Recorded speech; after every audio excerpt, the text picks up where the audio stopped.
अस्सलाम वालेकुम, मैं हूँ शाहजेब खानजादा। हुकूमती वजीर तारिक फजल चौधरी अपनी ही जमात के साबिक रुकन और साबिक वजीर ख़जाना मिफ्ताह इस्माइल के खिलाफ मफादात के टकराव यानी कॉन्फ्लिक्ट ऑफ इंटरेस्ट का सवाल उठा रहे हैं। नून लीग की ही सेनेटर अनुशा रहमान इस हवाले से नैब की तहकीकात का मामला उठा रही हैं, जबकि मिफ्ताह इस्माइल इन इल्ज़ामात को मुस्तरद करते हुए चैलेंज दे रहे हैं कि अगर बतौर वजीर ख़जाना उनके खिलाफ कोई भी सबूत है तो हुकूमत नैब या FIA के जरिए कार्रवाई करे, और अगर तारिक फजल चौधरी में हिम्मत है तो वो अपना पार्लिमानी इस्तेहकाक ख़त्म करें और अदालत में मेरा सामना करें। मिफ्ताह इस्माइल ये भी कह रहे हैं कि बेनज़ीर इनकम सपोर्ट प्रोग्राम के तहत स्पेशलाइज नशोनुमा प्रोग्राम 2019 में तहरीक इंसाफ के दौर में BISP के बोर्ड ने मंजूर किया था ताकि बच्चों में स्टंटिंग और मैल न्यूट्रिशन के खतरे से निपटा जा सके, और इस प्रोग्राम पर अमल दरामद के लिए वर्ल्ड फूड प्रोग्राम का इंतखाब किया गया था, जबकि स्माइल इंडस्ट्रीज तो गुज़िश्ता 20 बरसों से वर्ल्ड फूड प्रोग्राम को सप्लाई कर रहा है।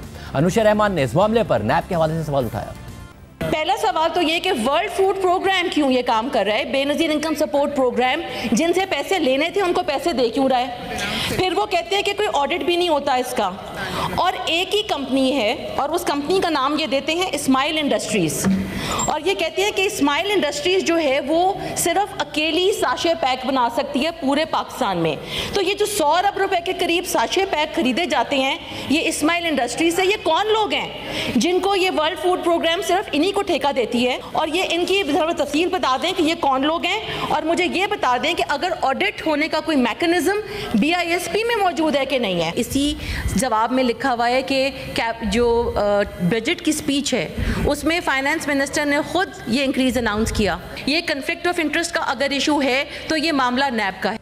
जबकि तारिक फजल चौधरी ने सवाल का जवाब देते हुए मामला उठाया कि मिफ्ताह इस्माइल के होते हुए इस प्रोग्राम का बजट बढ़ा दिया गया और उनकी कंपनी स्माइल इंडस्ट्रीज इस प्रोग्राम के तहत बच्चों की खुराक की वाहिद सप्लायर थी।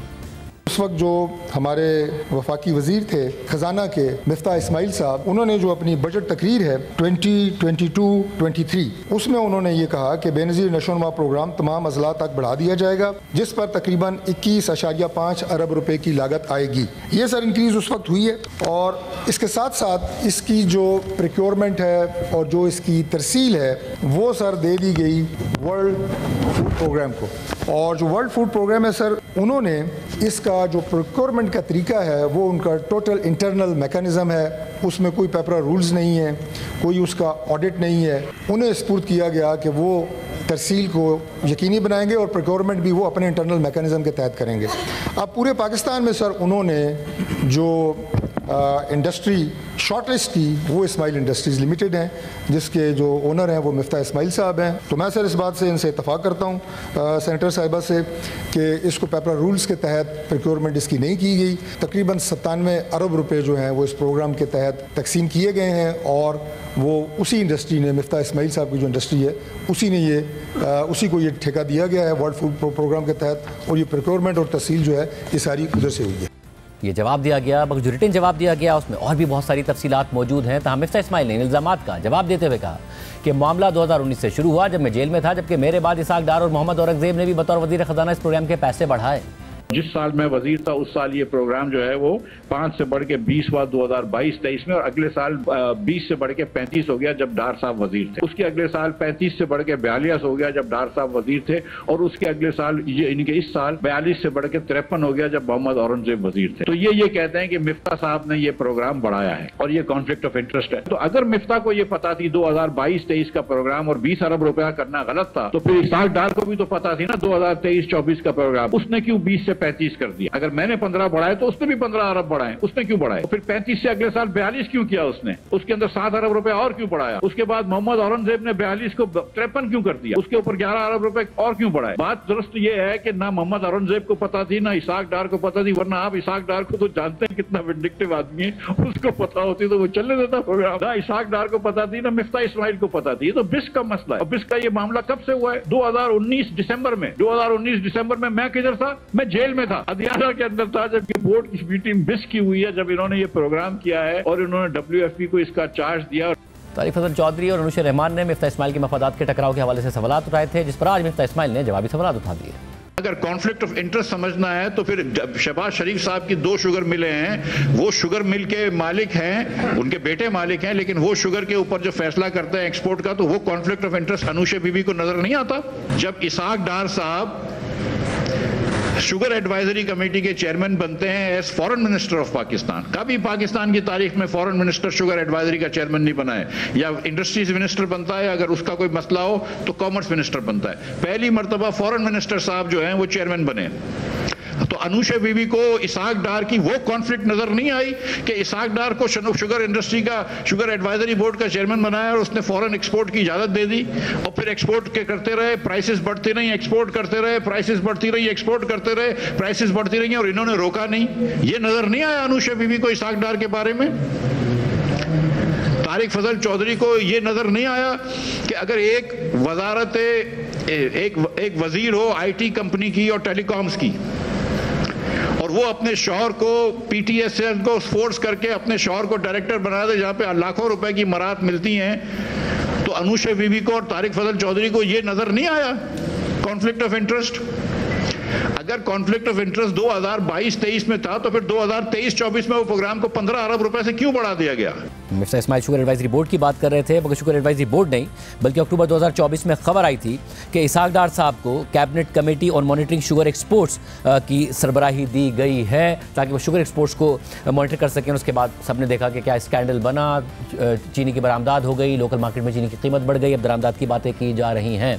इस सब में अहम यह था कि उस वक्त की जो चेयरपर्सन थी बेनज़ीर इनकम सपोर्ट प्रोग्राम, हम उनसे रब्ता करते और पूछते कि क्या मिफ्ता इस्माइल ने बतौर वज़ीर ख़जाना आपके काम में मुदाखलत की थी। चेयरपर्सन थी उस वक्त शाजिया मरी साहिबा, पाकिस्तान पीपल्स पार्टी से ताल्लुक़ है, पीपल्स पार्टी इस वक्त हुकूमत की इत्तिहादी है। तो हमने उनके सामने सवाल रखा कि क्या आप हमें अपनी राय से आगाह करें कि क्या मिफ्ता इस्माइल ने बतौर वज़ीर ख़जाना आपके बतौर चेयरपर्सन BISP के दौर में BISP के फैसलों में कोई किरदार अदा किया या मुदाखलत की थी। हमने ये भी बताया कि हम ये सवाल मौजूदा हुकूमत की जानिब से मिफ्ता इस्माइल पर लगाए गए इल्ज़ामात के तनाजुर में कर रहे हैं जो उन्होंने अक़वाम मुत्तहिदा के वर्ल्ड फूड प्रोग्राम के तहत स्पेशलाइज्ड न्यूट्रिशन फूड SNF से मुतालिक प्रोग्राम पर लगाए हैं। इस पर शाजिया मरी का अपने जवाब में कहना था कि मेरे चेयरपर्सन बनने से पहले ही इस्माइल इंडस्ट्रीज़ बेनज़ीर नशोनुमा प्रोग्राम के तहत स्पेशल न्यूट्रिशंस फूड फ्राहम कर रहा था, और इस प्रोग्राम के पायलट की कामयाबी के बाद 2021 मार्च में Benazir income support programme board की अप्रूवल के बाद नशोनुमा प्रोग्राम को 15 अजला से बढ़ाकर तमाम अजला में वसी किया गया, जिसके तहत प्रोग्राम का बजट भी बढ़ा।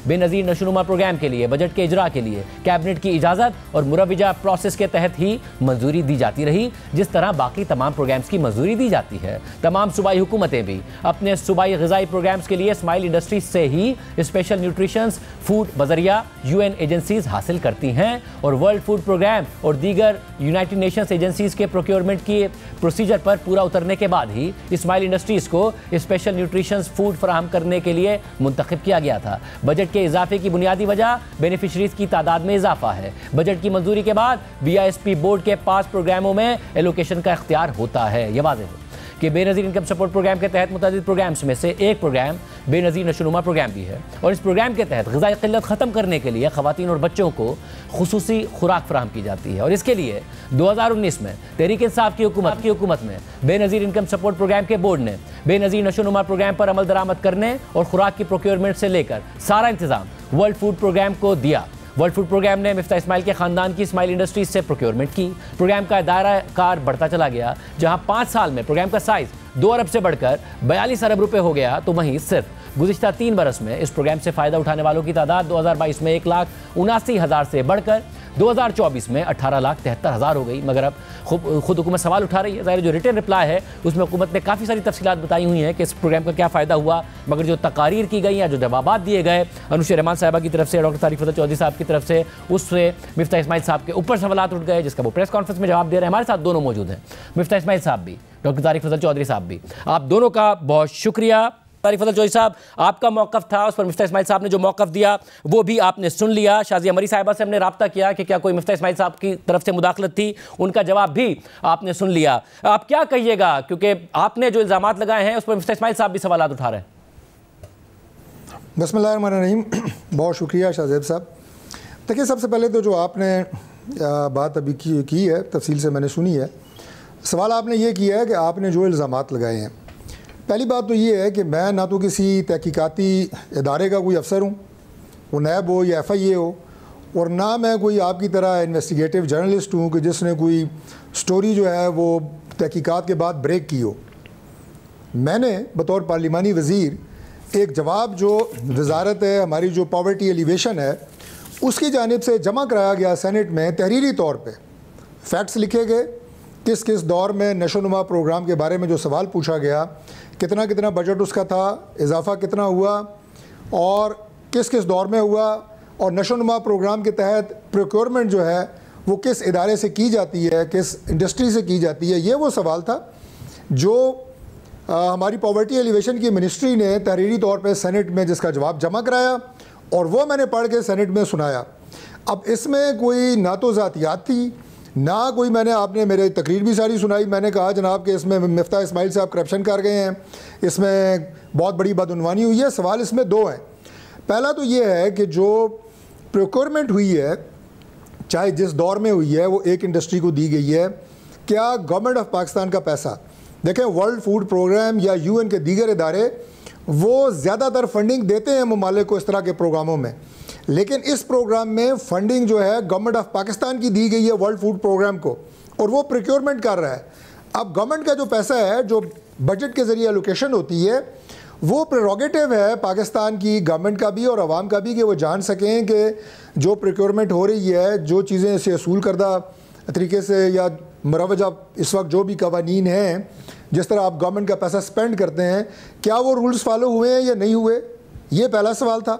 और दूसरा ये कि जो मिफ्ता इस्माइल साहब के दौर में ये इजाफा हुआ है, क्या वो इस इल्म थे, कैबिनेट को इल्म था, ऑन बोर्ड थे, ये वो चीज़ें हैं। ना तो प्रोग्राम की जो आपने कहा कि बाद में भी इजाफा हुआ, बिल्कुल हुआ, इसकी आफादियत से किसी को इनकार नहीं है, बड़ी तादाद से लोग इससे इस्तिफादा हासिल कर रहे हैं, उसे कोई सरोकार नहीं है।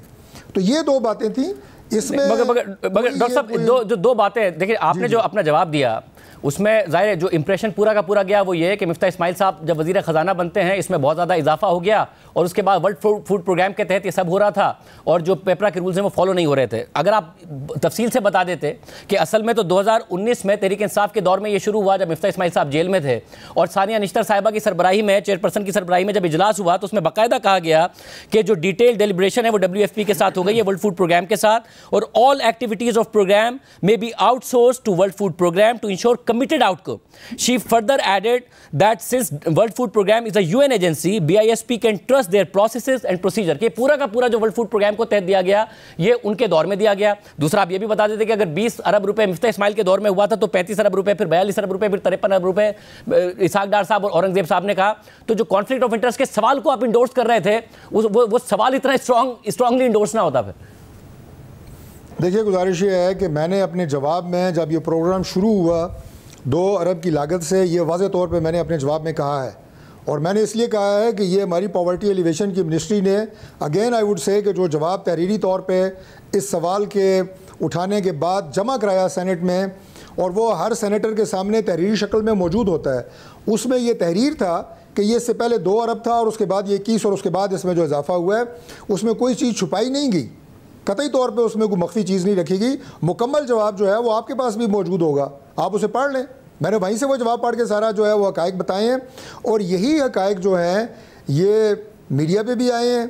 अब इसमें मैं नहीं समझता कि मिफ्ता इस्माइल साहब को लेना चाहिए कि उनके ऊपर कोई पर्सनल जो है वो कोई किसी ने कोई अटैक करने की कोशिश की है, ऐसी बात या ऐसा तासुर जो है दिया ज़रूर गया है, लेकिन हमने बड़ी हक़ाइक़ पे बात की है। और मैंने आपको दोनों चीज़ें बता दी हैं कि जो इसकी प्रोक्योरमेंट के हवाले से पॉलिसी क्या थी, कैसे हुई, वो गवर्नमेंट का राइट था, उस वक्त भी नहीं पूछा गया, अब पूछा गया, सेनेट में सवाल उठाया गया, तो गवर्नमेंट के बहुत सारे मैं मिफ्ता इस्माइल साहब की जो कार्रवाइयां होती हैं उन पे सवाल होते हैं, और हम बतौर पार्लिमानी वजीर हमारी जिम्मेदारी होती है कि गवर्नमेंट के मुख्तलिफ डिपार्टमेंट के जो जवाबात मुतल्लिका महकमों से आते हैं बिल्कुल है के सामने रखते हैं। वो आपकी जिम्मेदारी है। मैं मिफ्ता इस्माइल साहब की तरफ जाने से पहले, बट अगेन जब अनुशा रहमान साहिबा सवाल करती हैं, नैब का सवाल उठाती हैं, कॉन्फ्लिक्ट ऑफ इंटरेस्ट की बात करते हैं और आपने उनकी बात को इंडोर्स करते हैं, तो आप ये भी तो बता सकते थे ना कि 2022 में इसके बेनिफिशियरी 1,79,000 लोग थे, अब 18,73,000 हो गए हैं। इसका बजट बढ़ा है तो इसहाक डार साहब ने भी बढ़ाया और औरंगजेब साहब ने भी बढ़ाया, और ये प्रोग्राम शुरू हुआ 2019 में, तो सारा का सारा एक्सक्लूसिव इख्तियार वर्ल्ड फूड प्रोग्राम को दिया गया था।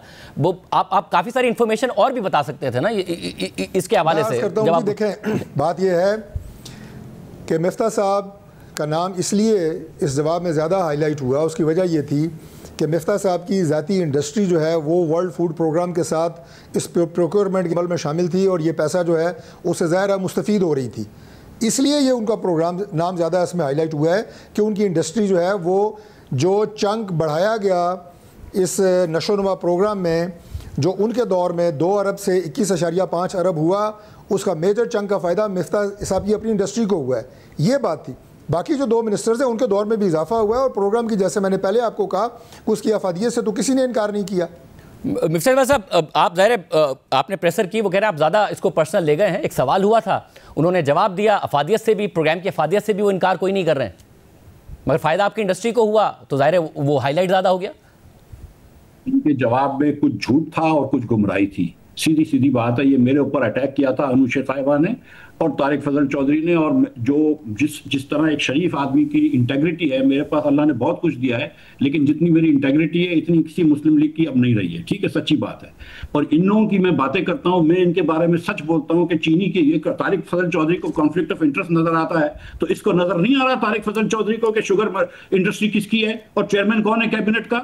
इसको नजर नहीं आया कि डार साहब ने इजाजत दी है कैबिनेट से चीनी एक्सपोर्ट करने की, तो इसको कॉन्फ्लिक्ट ऑफ इंटरेस्ट वो नजर नहीं आया। इसको अनुशे रहमान अपने शौहर को बना देती है पीटीसीएल के डायरेक्टर जब वो वजीर थी, इसको कॉन्फ्लिक्ट ऑफ इंटरेस्ट नजर नहीं आया। एक शरीफ ईमानदार आदमी को, और मैं कुरान कसम खा के कहता हूं कि मैंने जिंदगी में किसी से बात नहीं करी है इस प्रोग्राम के बारे में। बिस पे आप पूछ लीजिए, शादिया मरी से पूछ लीजिए, उसके सेक्रेटरी से पूछ लीजिए, मैंने कभी बात भी नहीं करी कि कितने पैसों का प्रोग्राम होता है। मुझे तो अजीब लगता है ये। और मैं तो बिस को पूरे साल का बेचता हूं, एक प्राइस सेट होती है, वो कुछ पाकिस्तान में लेते हैं, कुछ पाकिस्तान के बाहर लेते हैं। 300 मिलियन डॉलर से ज्यादा का मैं एक्सपोर्ट कर चुका हूं। I am one of the largest exporters in Pakistan. ये चीज एक्सपोर्ट करता हूं, कैंडी ट्रॉफी भी करता हूं, लेकिन ये चीज एक्सपोर्ट करता हूं। मैं कोंगो में एक्सपोर्ट करता हूं, मैं सोमालिया में एक्सपोर्ट करता हूं, मैं इजिप्ट, अपने यमन में एक्सपोर्ट करता हूं, मैं सीरिया में एक्सपोर्ट। मैं तो सोचता हूं कि मुस्लिम लीग वालों को चलो कम से कम कॉन्फ्लिक्ट ऑफ इंटरेस्ट तो याद आया। जी डॉक्टर तारिक फजल चौधरी साहब, वो ये कह रहे हैं कि आपने जानबूझकर ये किया, फिर शहजाद इकबाल साहब के प्रोग्राम में भी आप वो कह रहे हैं कि आपने मिसलीड करने की कोशिश की। आपका जवाब? गुजारिश ये है कि जिस बंदे की दाढ़ी में तिनका हो वही इतना जज्बाती होता है जितना मिफ्ता इस्माइल आपके प्रोग्राम में हो रहा है। जो कॉन्फ्लिक्ट ऑफ इंटरेस्ट, ये प्राइम मिनिस्टर की बात कर रहे हैं, मुझे ये बताएं कि जो भी पाकिस्तान में प्राइम मिनिस्टर होता है उसका कोई ना कोई ज़ाती कारोबार होता है।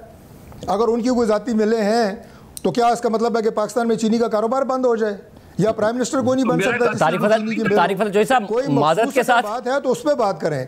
माजरत के साथ यही सवाल तो फिर ऊपर भी उठता है। उसके बेनिफिशियरी हैं तो ये बताएं कि मुझे इल्म नहीं था, कैबिनेट की अप्रूवल थी। उसका जवाब ये बनता है, ये नहीं बनता कि जिस तरह आप जो है वो भड़क उठे हैं और दूसरों के ऊपर जाती इल्जाम लगाने की कोशिश कर रहे हैं।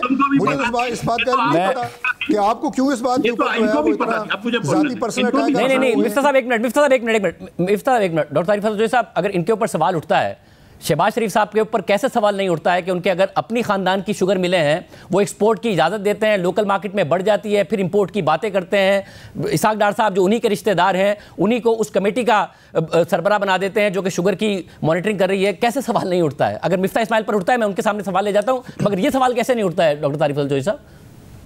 देखिए, जिस मैंने ये बात चेक की है, जिस आप शुगर की बात कर रहे हैं एडवाइजरी कमेटी की, उसके सरबराह डार साहब नहीं है। और सब एक्सपोर्ट मॉनिटरिंग कमेटी की, एक्सपोर्ट मॉनिटरिंग कमेटी बाकायदा बनाई है अक्टूबर, तो ये एडवाइजरी काउंसिल कह दिया था इन्होंने, उसके नहीं है। जी एडवाइजरी कमेटी कह दिया था, उसके नहीं है। डार साहब नहीं है। तो इस तरह का अगर झूठ बोल के आप फैक्ट्स को तोड़ मरोड़ के पेश करने की कोशिश करेंगे, इससे क्या मतलब लिया जाएगा? वही आपके कॉन्फ्लिक्ट ऑफ इंटरेस्ट का ही सवाल उठा रहे हैं वो। जी मैं सवाल देखिए, मेरी बात इस प्रोग्राम की बेनज़ीर नशोनुमा की और बिस्क के बोर्ड की एक मीटिंग में लिखा हुआ है कि ये 2 साल पायलट रहेगा और उसके बाद पायलट को हम बढ़ाएंगे। ठीक है, ये 2022 के मार्च में इन्होंने ये फैसला कर लिया कि जब हुकूमत नहीं आई थी मुस्लिम लीग नून की, कि ये प्रोग्राम सक्सेसफुल है, इसको बढ़ाएंगे। ये पहली जो सानिया निश्तर की उसमें हुआ है, ये भी बोर्ड की मीटिंग में कहा कि हम पहले इसको वो करेंगे पायलट और फिर बढ़ाएंगे। तारिक फजल चौधरी उधर आके बोल देता कि यार देखो ये पायलट था पहले 2 साल, उसके बाद बढ़ाया, मिफ्ता के साल में भी 15 अरब बढ़े, उसके बाद वाले साल में भी 15 अरब बढ़े, उसके बाद वाले साल में 8 और फिर उसके बाद 13 अरब बढ़े। अगर ये बोल देता तो किस्सा खत्म हो जाता। आपने नैब की बात शुरू कर दी, आपने FIA की बात शुरू कर दी, आपने कॉन्फ्लिक्ट ऑफ इंटरेस्ट की बात कर दी। तो आप कम से कम किसी से पूछ तो सकते थे ना, सेक्रेटरी बिस थे या उस जमाने में सेक्रेटरी के मिफ्ता ने कभी किसी से बात की है? आप सेक्रेटरी फाइनेंस से पूछ सकते थे कि यार मिफ्ता ने कभी किसी से बात की है इस बारे में? तो वो बोलता नहीं, मिफ्ता ने कभी बात नहीं की। आप एक और चीज कर सकते थे, आप आज के फाइनेंस मिनिस्टर से पूछ लेते कि यार ये बजट जो था ये तुम्हें पता थी कि ये बजट है? तो वो बोलेगा यार मुझे भी नहीं पता थी, मुझे तो खाली बिस का एक टोटल नंबर पता होती है कि 500 अरब या 700 अरब हो गया है। बिस को 2019 में 245 था, अब 713 अरब किया है। क्यों किया गया 713? कि IMF के प्रेशर है। ये जो जवाब इन्होंने बिस ने लिख के दिया है, इसके अंदर 2 पॉइंट इन्होंने लिख के दिए कि ये प्रोग्राम जो है commitments under IMF and other multilateral frameworks, यानी कि IMF और दूसरी मल्टीनेशनल एजेंसीज को हम ये वादा कर चुके थे, हम कमिट कर चुके थे, इसलिए बढ़ाया गया है। तो ये ना मेरे हाथ में था, ना डार साहब के हाथ में था, ना औरंगजेब के हाथ में। उससे पहले हफीज शेख भी वजीर रह चुका है। और दूसरी बात इन्होंने कही कि programme indicators are tied to programme with Asian Development Bank. तो ये एशियन डेवलपमेंट बैंक और इंटरनेशनल डोनर एजेंसी है। और कॉन्फ्लिक्ट ऑफ पेपरा रूल्स की बात फिर की है। अब मुझे बताएं कि जब हुकूमत पाकिस्तान एक कंपनी से गंदम खरीदती है, लेट्स से कि लुइस ड्राइफस से गंदम खरीदा, तो उससे आपने 5 लाख टन खरीदा। वो 5 लाख टन गंदम कहां से खरीदता है? उससे आपको क्या साहूकार है? आपको तो वो बेस्ट प्राइस दे रहा है, आप खरीद रहे हैं। WFP से, अगर WFP से आपने खरीदा है, WFP क्यों फॉलो करेगी? ब्रिटिश एयरवेज फॉलो करती है पाकिस्तान के रूल्स, कतर एयरवेज फॉलो करती है। WFP ने तो शुरू से आपको कहा था कि हम UN की एजेंसी, हम UN के प्रोटोकॉल से करेंगे। और WFP के अंदर अगर हम बेचते हैं तो हर 6 महीने बाद बिड होती है, हर 3 महीने बाद बिड होती है। डिपेंड करता है कि कब कब वो बिड करा रहे हैं। कोई long term food supply agreement होते हैं, उसके तहत वो हमसे दुनिया भर में एक प्राइस लेते हैं। वो हमारा माल कभी जबूती भेज देते हैं, कभी बांग्लादेश भेज देते हैं, कभी पाकिस्तान भेज देते हैं। वो उनकी मर्जी है, हमें क्या फर्क पड़ता है इससे? सो द थिंग इज कि मतलब ये एक झूठा बस्ता उठाना क्यों उठाना? जी तारिक फजल साहब जो है वो रोज जी तारिक फजल साहब देखिए अगेन आई वुड से, अब वो बात जो जवाब दे रहे हैं बुनियादी तौर पे ये एक रेलेवेंट बात थी जो उन्हें करनी चाहिए, जिस फोरम पे भी पूछी जाए ये एक रेलेवेंट बात है जो वो करें। ये जो पर्सनलाइज होकर वो अटैक कर रहे हैं ना, कम से कम ये मेरी समझ से बाहर है कि आप एक पे हमला, दूसरे पे हमला, तीसरे पे हमला। और तीसरी बात ये है कि जो बातें अभी की है मिफ्ता ने, मैंने एक एक बात अपने सवाल में बताई है। ये प्रोग्राम शुरू हुआ वो भी बताई है, इनके दौर में जो इजाफा हुआ वो भी बताया है, बाद में जो इजाफा हुआ, और आज ये प्रोग्राम टोटल 97 अरब रुपया इस पर जा चुका है। ये भी रिकॉर्ड का हिस्सा है, जो मेरा वहाँ पे बयान मौजूद है। वो आपने 97 अरब की बात की, आपने इसाक डार ने कितना इजाफा किया, औरंगजेब ने कितना किया, तहरीक इंसाफ के दौर में शुरू हुआ, ये सारी बातें आपने नहीं की डॉक्टर साहब। मैंने आपकी स्पीच सुनी है। जो तहरीरी जवाब जमा है ना, उसमें पूरा टेबल मौजूद है, उसमें पूरा टेबल मौजूद है, उस जवाब में पूरा टेबल मौजूद है। लेकिन इसकी कुल लागत जाहिर है जब 21 ये था, 2 पहले था और उसके बाद इजाफा हुआ ही है, तो ये 97 अरब हुआ है ना, ये सारा रिकॉर्ड पे है। तो डॉक्टर साहब आपकी नजर में डॉक्टर साहब जब आपने जाहिर है एक मिनट डॉक्टर साहब जब आपने डॉक्टर साहब रेलेवेंट जवाब है जी डॉक्टर साहब जब आपने जाहिर है मिनिस्ट्री से बात की होगी, जैसे हमने पहला ख्याल हमें ये आया कि हम शाजिया मरी साहिबा से बात करें जो चेयरपर्सन थी, उनसे पूछा तो उन्होंने कहा कि जो सूबे हैं वो भी इस प्रोग्राम के तहत या जो नशोनुमा के मामला हैं उसमें स्माइल इंडस्ट्री से आपको कोई लगा कि कोई करप्शन है जिसकी कोई तहकीकात होनी चाहिए? क्योंकि अनुशा रहमान साहिबा ने नैब की बात कर दी, आपने नहीं की थी। मिफ्ता इस्माइल साहब मैं आपको भी बता दूं डॉक्टर तारिक फजल चौधरी साहब ने कोई नैब की बात नहीं की अपनी तकरीर में, आपको लगा कोई करप्शन का मामला है? जी देखें, बात यह है कि ये सारी रकम जो मैंने पहले आपको कहा कि गवर्नमेंट ऑफ पाकिस्तान की है, बजट से एलोकेट होती है। इस रकम की तरसील और उससे आगे प्रोक्योरमेंट जिस तरीके से भी की जाती है वो पाकिस्तान की गवर्नमेंट के वज़ा करदा असूल हैं, जो कि मेजॉरिटी जो है पेपरा रूल्स की शक्ल में है। अब ये बात जो है ये मेरे इल्म में नहीं है कि वर्ल्ड फूड प्रोग्राम ने क्या उन रूल्स को फॉलो किया है, उनका अपना इंटरनल मैकेनिज्म है। और अगर उन्होंने अपने इंटरनल मैकेनिज्म के तहत स्माइल इंडस्ट्रीज़ के साथ कोई कॉन्ट्रैक्ट किया है और प्रोक्योरमेंट की है तो वो क्या है, वो तो ये खुद बता सकते हैं। डॉक्टर साहब आपने ज़रा जब जवाब जमा कराया होगा और ये बात की तो आपके जहन में, आपके इल्म में नहीं था कि 2019 की मीटिंग है जिसके बाकायदा मिनट्स हैं जिसमें ये फैसला किया गया कि जो मैकेनिज्म होगा वो खुद वर्ल्ड फूड प्रोग्राम फॉलो करेगा? देखिए मेरी एक बात सुनिए, उसी को दिया जा रहा है सारा निजाम। जब आप जवाब दे रहे होते हैं किसी भी सवाल का, तो जितना ऐसा सवाल का पूछा जाता है उतने ही हिस्से का जवाब तहरीरी शक्ल में आता है मुख्तलिफ गवर्नमेंट डिपार्टमेंट्स का, उतने ही आप जवाब देते हैं। आप एक प्रोग्राम या एक डिपार्टमेंट के किसी एक सवाल का आप 1 घंटे तक कर सकते हैं, जो फैक्ट सवाल में पूछे गए थे उनका जवाब आया है और इसमें कोई ऐसी बात नहीं। मगर डॉक्टर साहब फिर आप कम से कम जब आपसे कॉन्फ्लिक्ट ऑफ इंटरेस्ट की बात हुई डॉक्टर साहब, तो आप उस पर तो फिर कमेंट ना करते ना, पेश किए गए हैं। डॉक्टर साहब जब कॉन्फ्लिक्ट ऑफ इंटरेस्ट का सवाल उठ रहा था तो फिर आप उस पर कम से कम फिर ये कमेंट करते कि जी कॉन्फ्लिक्ट ऑफ इंटरेस्ट कैसे होता है, एक आदमी जेल में था और ये तहरीक इंसाफ की हुकूमत में ये सब चीजें अप्रूव की गई हैं और इस्माइल इंडस्ट्रीज तो दीगर ममालिक में भी वर्ल्ड फूड प्रोग्राम के तहत सप्लाई करती है। शाहजेब साहब, इसमें सिर्फ उस हिस्से के बारे में बात हुई थी कि इनके दौर में जो 2 अरब से 21.5 अरब हुआ वो इनके अपने दौर में हुआ जब ये वज़ीर ख़जाना थे। वो इन्हें पता था, कैबिनेट से अप्रूवल थी, प्राइम मिनिस्टर की अप्रूवल थी नहीं थी, या ख़ुद इन्हें पता था कि ये जो पैसे सीधा मेरी इंडस्ट्री को जाएंगे। इसमें कौन सी ऐसी मुझे बात बताएं कि गलत है? मिस्टर इस्माइल साहब आपको मिस्टर इस्माइल साहब ये कैसे हो सकता है कि अगर मिस्टर इस्माइल साहब ये कैसे हो सकता है आपको फाइनेंस मिनिस्टर बतौर फाइनेंस मिनिस्टर नहीं पता तो बतौर इस्माइल इंडस्ट्रीज भी नहीं पता कि ये जो हो रहा है प्रोग्राम ये फ़ायदा आपकी इस्माइल इंडस्ट्रीज़ को होगा? बेशक वर्ल्ड फूड प्रोग्राम के तहत हो रहा हो, मगर आपको कैसे नहीं पता था इन दोनों बातों का? वो देखें, all Tariq Fazal Chaudhry had to say was के भाई मिफ्ता इस्माइल के साल में अगर 15 अरब बढ़ा है तो इसलिए बढ़ा है कि ये पहले पायलट प्रोग्राम था और अब पूरे नेशनल प्रोग्राम हो गया, और उसके अगले साल भी क्योंकि बेनिफिशरीज बड़ी तेजी से बढ़े हैं तो डार साहब के साल में भी बढ़ा है। ये तो बड़ा आसानी से था ना, ये बोल देते कि उतने ही पैसे 15 अरब रुपए डार साहब के साल में बढ़े तो ये बात खत्म हो जाती। और फिर उसके बाद जब ये कहना कि हाँ पेपरा रूल्स अप्लाई नहीं होते, तो भाई पेपरा रूल्स तो ब्रिटिश एयरवेज के ऊपर भी अप्लाई नहीं होते। इतनी समझ तो तारिक फजल चौधरी को थी, ये जानबूझ के बोल रहे थे। देखिए सच्ची बात यह है कि तारिक फजल चौधरी और अनुशा रहमान ने ये सलीमुल्लाह करीमुल्लाह करा है और ये मेरे खिलाफ गोल करने की कोशिश की ताकि क्यों मैं जो बिजली की बात कर रहा हूँ, जो चीनी की बात कर रहा हूँ, ये बात ना हो सके। इन्होंने तो साथ साथ मतलब ये तो मेरे खिलाफ झूठ इसीलिए बोल रहे हैं ना कि मैं सच बोल रहा हूं इनके बारे में। ये बात कर रहे हैं कॉन्फ्लिक्ट ऑफ इंटरेस्ट की मुझे सिखा। मुझे जरा शाहजेब साहब ये पूछ लें कि ये जो फैक्ट्स हैं इसमें डिनाई किसको किया है? मैं बता रहा हूं कि आपने झूठ बोला शहजाद इकबाल के प्रोग्राम में कितनी मिफ्ता के जमाने में बड़ा है, उसके बाद 1 बिलियन बढ़ा था। नहीं, अगले साल भी 15 बिलियन बढ़ा था। ना आपको पता थी? बिल्कुल मैंने नहीं कहा। आपने ये नहीं बिल्कुल मैंने कहा बड़ा है, मैंने बिल्कुल ये नहीं कहा। शहजाद ने इनसे पूछा कि मिफ्ता इस्माइल की बात बाद में भी बढ़ा है।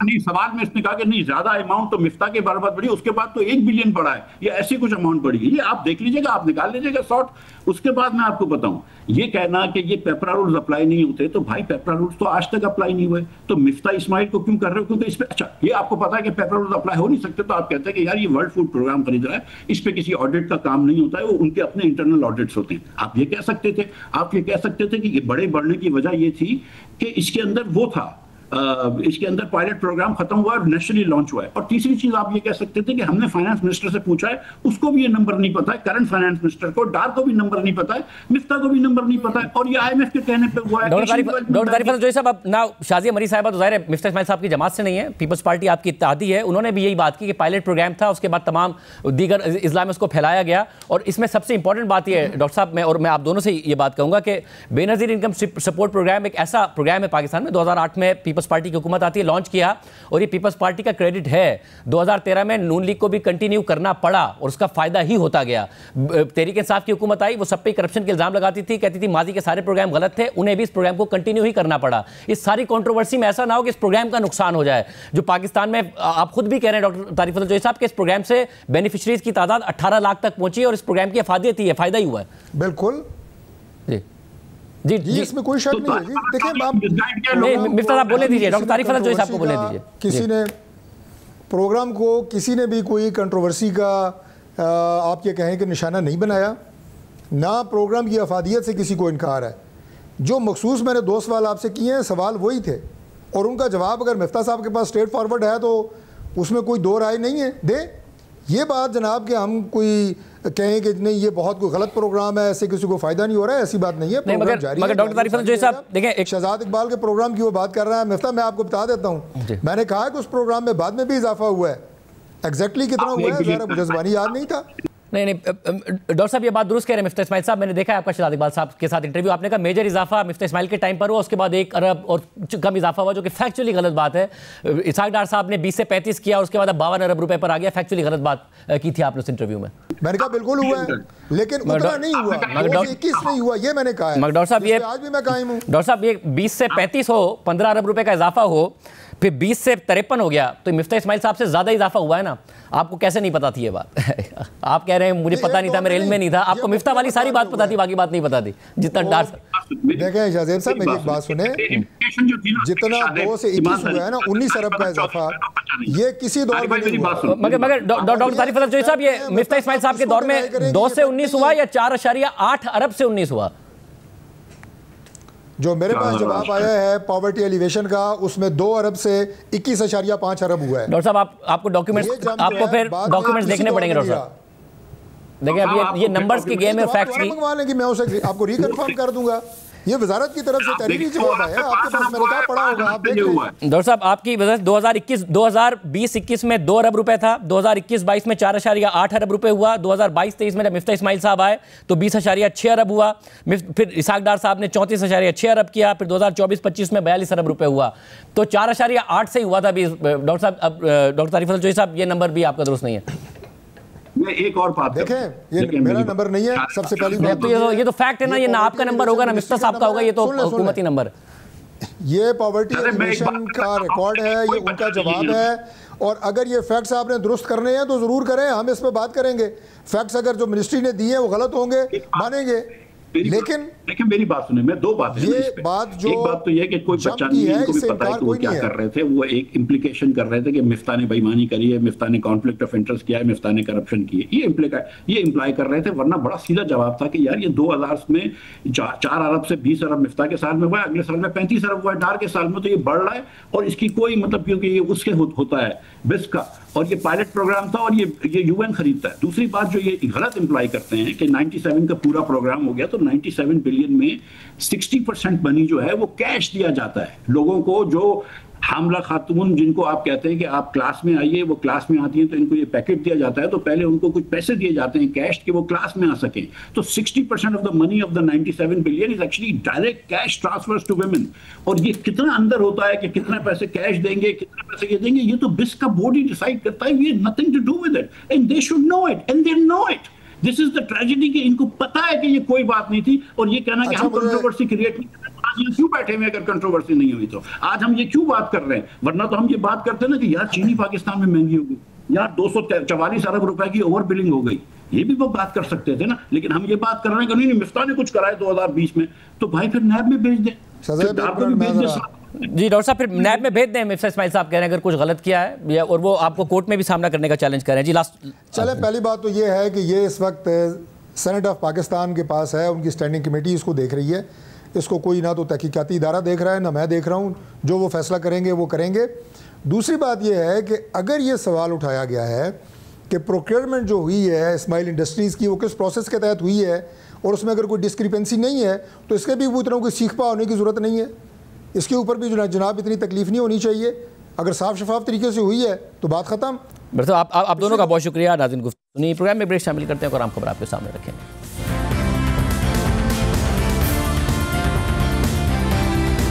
भारतीय ओपोजिशन के पुरजोर मुतालबात और कई हफ्तों के मुसलसल दबाव के बाद आज बिलाखिर भारतीय पार्लियामेंट में ऑपरेशन सिंदूर पर बाज़ाब्ता बहस शुरू हो गई है और हुकूमती वज़रा को ओपोजिशन रहनुमाओं के सख्त सवालात का सामना करना पड़ रहा है। आज जहां इस इजलास में भारतीय ओपोजिशन लीडर और कांग्रेस रहनुमा राहुल गांधी समेत ओपोजिशन की अहम क़यादत मौजूद थी, तो वहीं वज़ीर आज़म मोदी इजलास में शरीक नहीं हुए। ताहम मोदी हुकूमत के अहम वज़रा इजलास में मौजूद थे।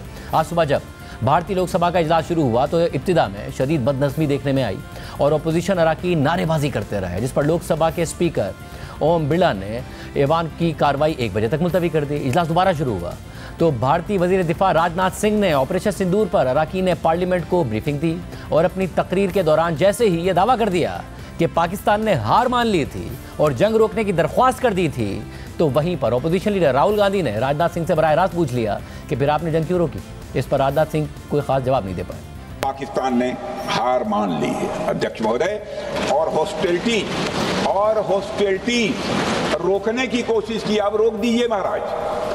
उन्होंने एक कोशिश की, हमारे डीएमओ से बात की, महाराज अब रोक दीजिए, बहुत हो गया। यह पेशकश इस कैबिनेट के साथ स्वीकार की गई थी। सुने, रुकिए तो रुकिए, बता दूंगा।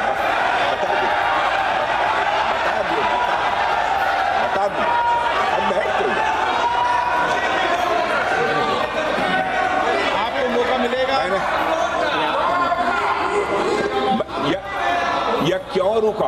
इसका पहले ही मैं पूरी तरह से वर्णन कर चुका हूं। अध्यक्ष महोदय, मैं नेता प्रतिपक्ष को बहुत सम्मान के साथ कहना चाहता हूं कि कृपया एक बार मेरा पूरा भाषण पूछ लें। आपको प्रश्न पूछने की पूरी आजादी है, आप पूछ सकते हैं, मैं उसका उत्तर दूंगा।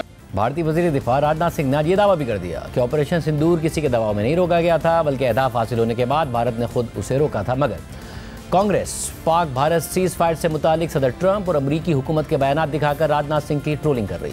और आज जब भारतीय पार्लियामेंट का इजलास जारी था और राजनाथ सिंह दावा कर रहे थे कि जंग रोकने के लिए किसी का दबाव नहीं था, तो इसी दौरान सदर ट्रंप ने 29वीं मरतबा पाकिस्तान और भारत के दरमियान जंग रुकवाने का क्रेडिट ले लिया। I think a very big one was India and Pakistan, because you're talking about two nuclear nations. That was a very big one. But leaders of Pakistan and India, I know very well. And they're in the midst of a trade deal, and yet they're talking about nuclear weapons. I say, this is crazy. So I said, I'm not doing a trade deal with you guys. And they want the trade deal, they need it. I'm not doing a trade deal with you if you're going to have war. साथ ही लोकसभा में कांग्रेस के deputy leader Gaurav Gogoi ने वजीर दिफा राजनाथ सिंह की briefing पर रद्दअमल देते हुए सवाल उठा दिया कि अगर पाकिस्तान वाकई घुटने टेकने के लिए तैयार था तो आपने क्यों जंग रोक दी और किसके सामने सरेंडर किया। अचानक 10 मई के दिन पे हमारे राष्ट्रदूत कहते हैं कि हम पाकिस्तान पर हमला करेंगे, और शाम के 10 मई को सूचना आती है कि पाकिस्तान के साथ अब युद्ध पर हम परिणाम दे रहे हैं, सीज फायर हो गया। क्यों? आदरणीय प्रधानमंत्री मोदी जी से जानना चाहते थे, अगर पाकिस्तान वाकई में अपने घुटने टिकने के लिए तैयार था तो आपने क्यों रुका, आप क्यों रुके, और किसके सामने आप झुके, किसके सामने आपने सरेंडर किया। वो अमेरिका के राष्ट्रपति जो 26 बार आज कह चुके हैं कि व्यापार को लेकर उन्होंने भारत और पाकिस्तान को सतर्क किया और दोनों को मजबूर किया। इसी तरह कांग्रेस रहनुमा दीपेंद्र सिंह ने अपनी तकरीर में कहा कि या तो डोनाल्ड को चुप कराओ या हिंदुस्तान में मैकडॉनल्ड्स को बंद कराओ।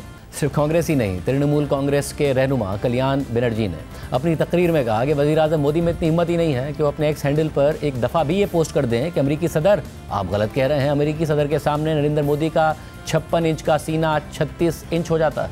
अपोजिशन की इन सख्त तकारीर के दौरान आज के इजलास में भारतीय वज़ीर ख़ारजा जयशंकर ने भी ऑपरेशन सिंदूर से मुतालिक अपना मौक़िफ़ पेश किया, मगर इसे भारतीय अपोजिशन मानने को तैयार नजर नहीं आई, जिस पर वज़ीर दाखिला अमित शाह अपोजिशन अरकान पर गुस्सा हो गए।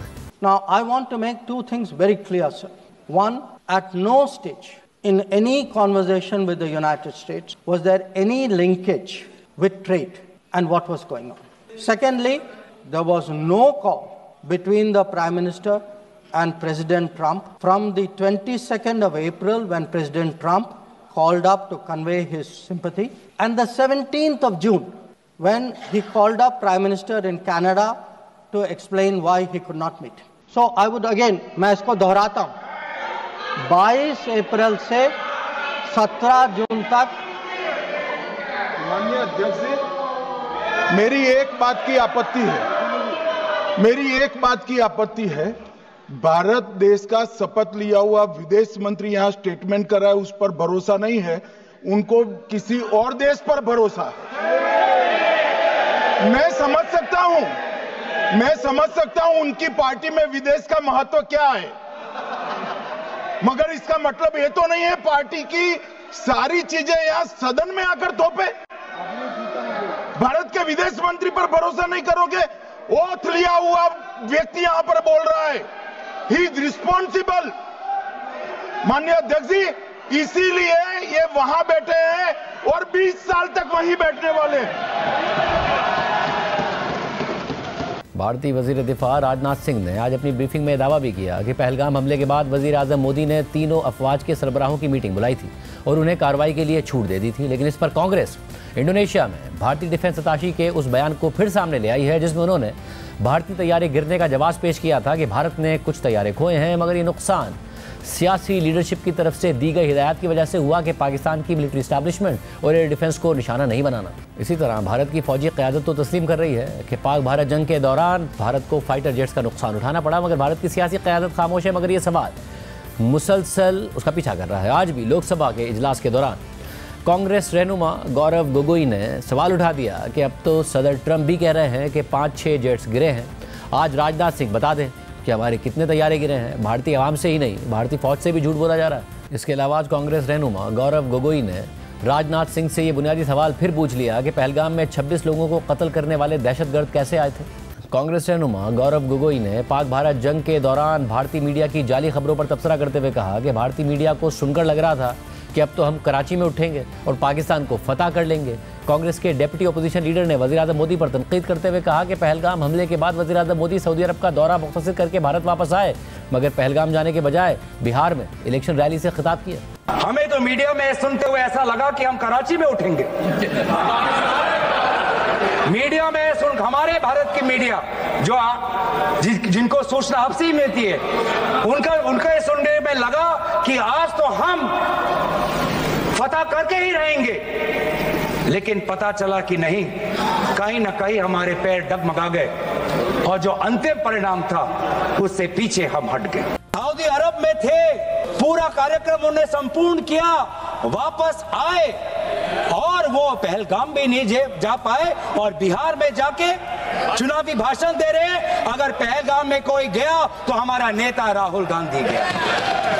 अगर पहलगाम में जो लोगों की मृत्यु हुई उनके लिए अगर शहादत की मांग कोई कर रहा है तो हमारा दल का नेता राहुल गांधी कर रहा है। इसके अलावा कांग्रेस के सीनियर रहनुमा चिदम्बरम गुज़िश्ता 2 दिन से भारत में तनकीद की जद में है, क्योंकि उन्होंने मोदी हुकूमत पर तनकीद करते हुए कहा था कि पहलगाम के हमला आवर मकामी भी हो सकते हैं। हम ये क्यों फर्ज कर लें कि वो पाकिस्तान से आए थे, इसका कोई सबूत नहीं है। They are unwilling to disclose what the NIA has done all these weeks. Have they identified the terrorists, where they came from? I mean, for all we know, they could be homegrown terrorists. Why do you assume that they came from Pakistan? There's no evidence of that. They are reluctant to admit the losses. But losses are inevitable and natural in a war. So admit the losses. Not one country has named Pakistan as the aggressor. The Shanghai Cooperation Organization resolution, the BRICS resolution, has not named Pakistan. Our immediate neighbors, Sri Lanka, Myanmar, Bangladesh, Nepal, Bhutan, Maldives, Mauritius, have not named Pakistan. Therefore, the world opinion is condemning terrorism, condoling the victims, but not condemning Pakistan. आज की programme में इतना ही, दीजिए। अल्लाह हाफ़िज़।